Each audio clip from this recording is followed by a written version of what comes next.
उसमें ये दिखाते हैं कि जो हमारी भाषा जो है वो ईरानियन भाषा से मिलती, पर्शियन से मिलती है, तो इसलिए उसका ही स्रोत रहा होगा। नहीं, ईरानियों से तो मिलती है परंतु अरब देशों से नहीं मिलती।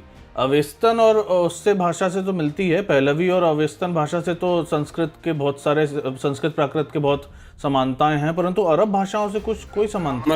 रामल्ला कहाँ पे है? रामल्ला तो अरब देशों में है, ईरान में नहीं है। कहाँ से उनको नाम मिला ये? तो आप कह रहे नहीं मिलती है।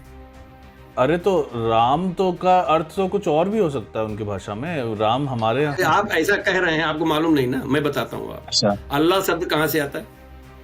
अल्लाह सब तो इस्लाम से पुराना है, वो उनकी कोई देवी। आई नो बट है तो अरब, मतलब हम इस्लाम की बात ही नहीं कर रहे, हम तो अरब देश की बात। अरब देशों से ही है। हाँ, इस्लाम तो अभी 1500 साल की बात है, जी हम उसकी बात नहीं कर रहे हैं। जी हम तो सिर्फ नाम बता रहे हैं। रामल्ला भी हुआ उनके यहाँ पे ना, जी जी जी। उनके यहाँ पे ईद होती है। ईद का मतलब मालूम?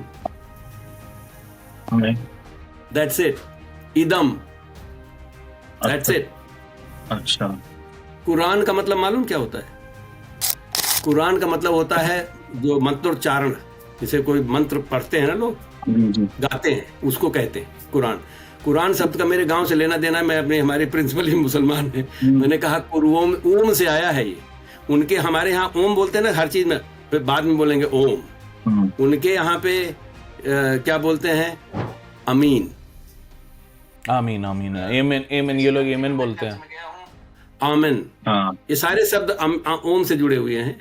कुरओम की जगह पे कुरान हो गया, उसको मंत्र पढ़ रहे हैं। हाँ। तो मतलब ऐसे बहुत सारे शब्द हैं, और कि जिसके कि आपको अल्लाह की बात बता रहा हूँ, ये अवधि से मिलता जुलता है, इसलिए कह रहा हूँ। हमारे यहाँ पे एक शब्द है अलख निरंजन। जी जी, ये तो बहुत प्रसिद्ध शब्द है जी। अलख का मतलब मालूम क्या है? अलख जलाना, अर्थात कुछ अलग जगाना, सॉरी, अलग जगाना नहीं, मुझे अवधि शब्द में राम लखन दो भाई थे ना। जो चीज दिखाई पर लखते हैं हम लोग, जो लख लेते हैं, अब हो सकता है कि आपके ब्रजभाषा में लखना शब्द हो, तो जब लख मतलब कहते हैं लखे रहा भैया, इनका मतलब देखे रहा, दिखाई पर जो पड़ता है उसको लखना बोलते हैं। और अलख का मतलब जो ना दिखाई पड़े। अल्लाह का एग्जैक्टली द सेम डेफिनेशन, अल्लाह की डेफिनेशन एग्जैक्टली वही जो निर्गुण, निर्गुण ब्रह्म, निर्गुण ब्रह्म हो इसको कहते हैं, मतलब लेकिन भाषा अलख वाली है।